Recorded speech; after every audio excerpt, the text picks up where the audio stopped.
अधूरी सी में सोनाली की जिंदगी एक किताब की तरह थी, जिसमें हर दिन के पन्ने पर वही पुराने किस्से और वही पुरानी कहानियां लिखी जातीं।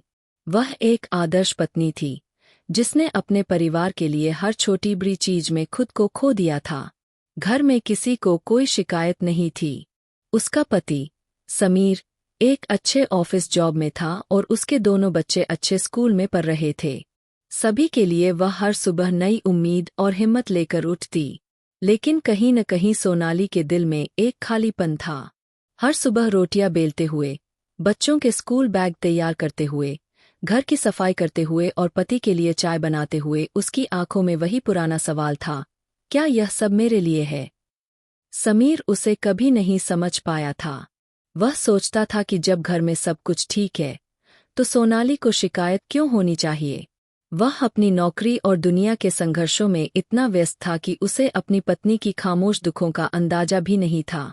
सोनाली ने कई बार अपने दिल की बात कहने की कोशिश की, लेकिन हर बार उसे यही जवाब मिलता, तुम्हें क्या समस्या हो सकती है? घर में सब कुछ ठीक तो है। समझदारी की कमी और भावनात्मक थकान ने सोनाली को अंदर से टूटने पर मजबूर कर दिया। वह चाहती थी कि समीर उसे समझे, उसकी भावनाओं को महसूस करे, लेकिन हर बार उसकी कोशिशें नाकाम हो जातीं। सोनाली को लगता था कि वह किसी और से बात नहीं कर सकती, क्योंकि लोग क्या कहेंगे? लोग तो यही सोचेंगे कि कैसी पत्नी है, जो इतना भी नहीं समझती अपने पति को। पर उसका दिल चाहता था कि कोई उसकी बात सुने, कोई उसकी चिंता समझे।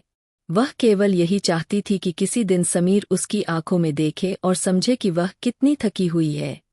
एक दिन सोनाली ने फैसला लिया कि वह अब खुद के लिए कुछ करेगी। उसने एक छोटा सा ऑनलाइन ब्लॉग शुरू किया, जहां वह अपनी भावनाओं और जिंदगी के संघर्षों को लिखने लगी। शुरुआत में उसे बहुत मुश्किलें आईं, लेकिन धीरे धीरे उसे बहुत सारे लोगों से सहानुभूति और समर्थन मिला। उसने महसूस किया कि वह अकेली नहीं थी और कई और महिलाएं भी ऐसी ही स्थिति से गुजर रही थीं। उसकी यह पहल न केवल उसे मानसिक शांति दिलाती, बल्कि समीर को भी एहसास हुआ कि वह केवल एक पत्नी और मां नहीं, बल्कि एक व्यक्ति भी है, जिसकी अपनी इच्छाएं और भावनाएं हैं। समीर ने धीरे धीरे उसकी भावनाओं को समझा और उन्हें सम्मान देना शुरू किया। सोनाली ने यह सीखा कि अपने आप को समझना और अपनी आवाज को उठाना बहुत जरूरी है, चाहे दुनिया कुछ भी कहे। वह अब जानती थी कि उसकी पहचान केवल एक पत्नी या मां तक सीमित नहीं है, बल्कि वह भी एक मजबूत और स्वतंत्र महिला है, जिसकी अपनी एक कहानी है।